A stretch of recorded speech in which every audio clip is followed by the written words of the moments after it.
So I used to think Islam was extremely pro-black. You have celebrities like Mike Tyson, Dave Chappelle, Lil Durk, Kyrie Irving, Muhammad Ali. It evangelizes a lot in prisons. Not that all black people are in prison. I'm not saying that, obviously. As its stake in the black community grows, I think we have to ask some very important questions, and I have many important questions. One of the things that Muslims always talk about is whether there is any sort of ethno-superiority, any religious superiority. I need to talk about God chosen people. Okay. Because as a Christian, when your priest tells you they are God chosen people. Now, if I'm sitting there, would I feel like left out? Why isn't God choosing me?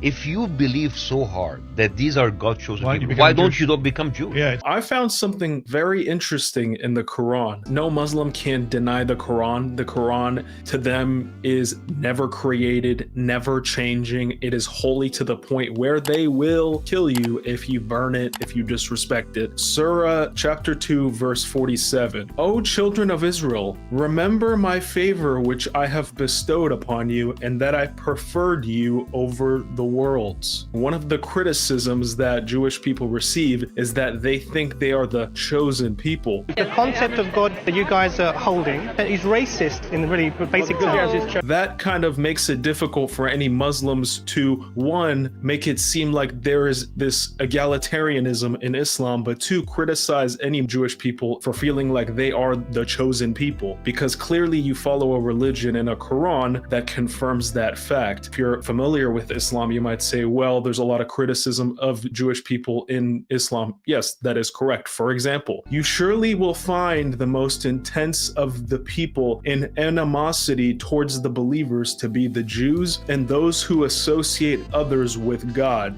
Another topic that is a bit comical is Muhammad's relationship with dogs. In Sunan Ibn Majah, the Prophet said, the prayer is severed by a woman, a donkey, and a black dog, if there is not something like the handle of a saddle in front of a man. I, Abdullah, said, what is wrong with the black dog and not a red one? That's a valid question. I'd be like, what's the difference? It's just fur, right? Shout out to my boy Abdullah. He, Abu Dar, said, I asked the messenger of Allah the same question, and he said, the black dog is Shaitan.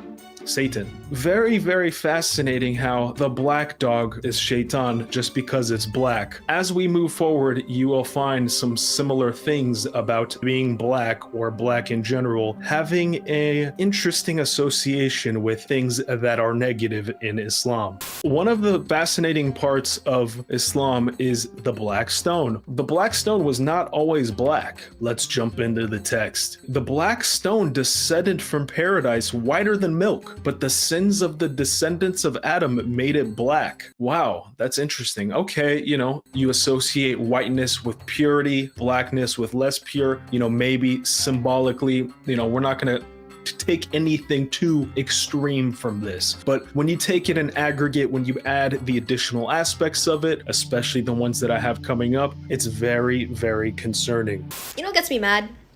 It's the odd of superiority in the Muslim community. Oh, I said it. Muhammad was an Arab. This was revealed through Arabs in the Arab language. Arabic is the only language that it should be recited in. If someone does not understand Arabic, should he continue trying to read the Quran in Arabic, or should he just get a translation and focus on that? The scholars state that there are two issues here. The first is that there is a reward of recitation that can only be achieved through the Arabic of the Quran. The second issue is that there is a spiritual component to this. The Quran is actually a spiritual cure to the heart, and a physical cure also, which we believe in, but this can only be achieved through the Arabic of the Quran. Let's explore and see what Muslims have to say about their experience with Arab supremacy. It's so bad that some black people say they feel uncomfortable in Muslim spaces. They say they're made to feel unworthy, lesser than. They say their blackness prevents people from noticing their Muslimness. And that's tragic, because we're all supposed to be in this together. We're one ummah after all. There are Muslims looking down on people with dark skin. There are Muslims making jokes about black people and using derogatory and racist words. There are Muslims openly saying they don't want to marry black people, or they don't want their children to marry them. I feel like I just lost lost a lot of brain cells. It was like an Arab bookstore. So I went into the bookstore and I was like, and I was picking all these books. You know, there was the Diwan of Abu Nawas and all these like classical Arabic books. And like, I'm a big poetry person. It sounds like cultural appropriation, brother. You black man, you trying to appropriate the Arab culture? How dare you? No, I'm just kidding. Then I had about 5 books and I took it to the counter and the guy was Egyptian and he was talking to his friend and he was like, I don't know what this little black boy wants to do with all of these books. Really? And they were laughing. I love the guy was like, really? Like he's not even surprised. And they thought I didn't understand what they were saying. Okay. So I started laughing too. And the Arab was like, oh dang, like these blackies, they're picking up on Arabic, man. I gotta watch what I say out here. I had someone say to me like, I feel sick. Like the reaction was they feel sick because of my color, and like, but I'm not being racist. I'm saying, don't you want to have good looking children? That for me is like, wow. And I know some people who are married to different races where the parents, the in-laws refuse to see the grandchildren. And they call black people abid, which translates to slave. And by the way, there's another thing that nobody's paying attention to. Stop racism against blacks. You cannot agree as a society to call black people abid, which means literally a slave. This is racism. My parents are from Ethiopia. They mention Ethiopia in very, very odd ways. There's a specific prophecy that's actually very funny. The messenger of Allah said the Kaaba will be destroyed by Dul Sawakatan, one with thin legs from Ethiopia. It's funny. I don't know why. The bad guy, for some reason, everything negative is either black or African. Why is that? I don't know. People don't like to talk about the Arab-Muslim slave trade. Dr. Umar, explain that for them. Now, the difference between the Arab slave trade and the European slave trade is the Arab slave trade never ended.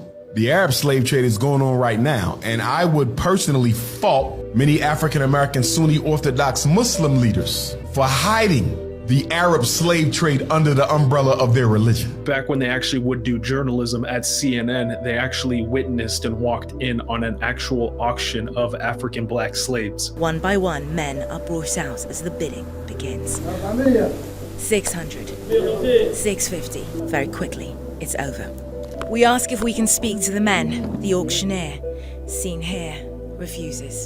The auction's over, we're told. We walked in, and as soon as we walked in, the men started covering their faces. But they clearly wanted to finish what they were doing, and they kept bringing out what they kept referring to in Arabic as al-budaa, the merchandise. You also have Mauritania, where maybe 40% of the citizenry is impacted by slavery. It's still happening openly. The Gulf countries that bring in people from Africa and other non-Arab Muslim countries, and it gets worse.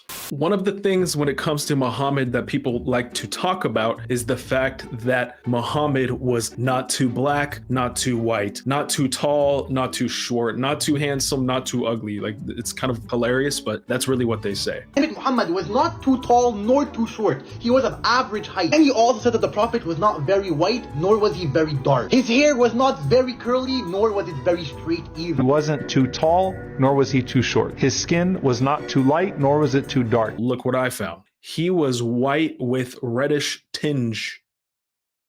He was white with a reddish tinge. We got a ginger Muslim in the front row. I never seen one of these. Why did they leave that out? For some weird reason, I've never heard this part of the Islamic texts. My personal favorite as an Ethiopian. The messenger said, listen and obey your chief, even if an Ethiopian whose head is like a raisin were made your chief. Sahih al-Bukhari. Excuse me, is my head like a raisin? I know when I get super skinny, it does look kind of big and raisiny. That's not very nice.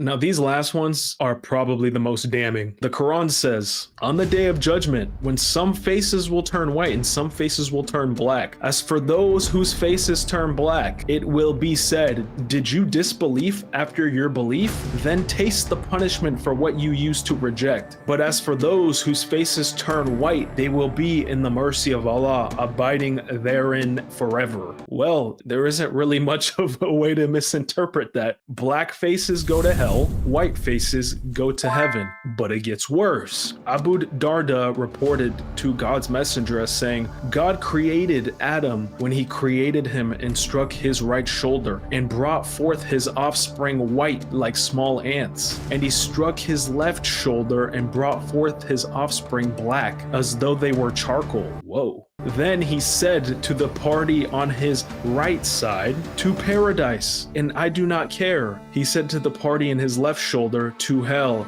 and I do not care. Why do the black people constantly have to go to hell? If my face is black, I go to hell. The black offspring, they go to hell. Has anybody showed any African Americans these verses? Maybe they can explain it to you, but it's going to be very, very difficult.